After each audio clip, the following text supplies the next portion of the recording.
Mas os que esperam no Senhor renovam as suas forças, sobem com asas como águias, correm e não se cansam, caminham e não se fatigam.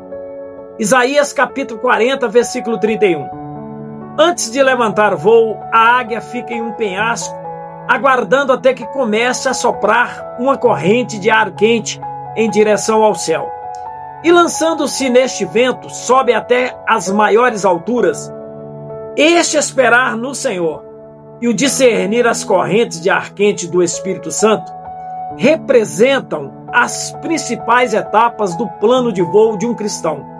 Para aqueles que desejam adorar a Deus e manter comunhão com Ele, é essencial perceber em que direção o Espírito Santo quer fluir e reagir de maneira adequada e sensível, de forma intuitiva, a este mover.